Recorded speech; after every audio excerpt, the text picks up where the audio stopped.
let's get started on section 4.5. So in this section, we're going to be learning a new form of an equation that we have seen several times already, but now we're going to identify that form of the equation. It is called the slope-intercept form.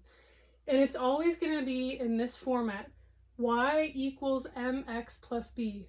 So we've seen many equations where the y is already by itself and the x is with some variables, or the x is with some coefficients and constants on the other side. So what does this equation mean?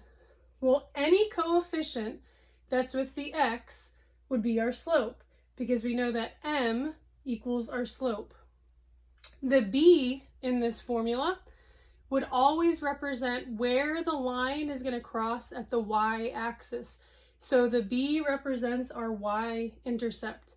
So over here I have a nice little example equation, y equals 2x plus 1.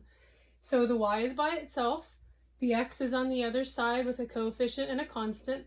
So what do they mean? So let's see if we can figure out how this right here gets us to this line that was already graphed. So again, we have 2x. So we know that the coefficient that goes with the x represents the slope, okay? The plus 1, that's where we have our b, and we know that the b represents the y-intercept. So whenever I'm looking at an equation and it's in slope-intercept form, I always look at the last number, the constant on the end, and I graph that first. So this plus 1 means that somewhere on the y-axis is where that line is going to cross it. The plus 1 says it's going to be at positive 1 on the y-axis. So I have that dot located here on the y-axis.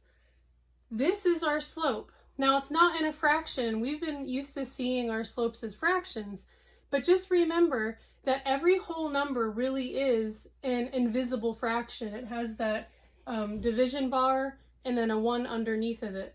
So just remember that this is rise over run. So starting at our y-intercept, we come up 2 because our slope is 2. And remember, this is a 2, and if we have to, we can add that over 1. So we're rising 2, and then we're going over to the right 1 unit, and we can plot that dot. Now I went ahead and did the opposite, came down into the left so that you can see up 2 over 1, up 2 over 1.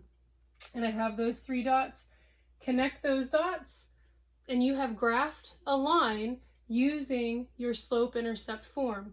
So just remember that when we are looking at our slope-intercept form of an equation, that is giving us vital information that we need in order to graph that line. So it's giving us the slope and the y-intercept. In the last section, we learned how we can graph a line using a point and a slope. So that's what this is giving us. It's giving us a point on the y-axis and the slope. So we just want to make sure that we remember this formula, y equals mx plus b, because we'll be using it a lot in the next couple sections.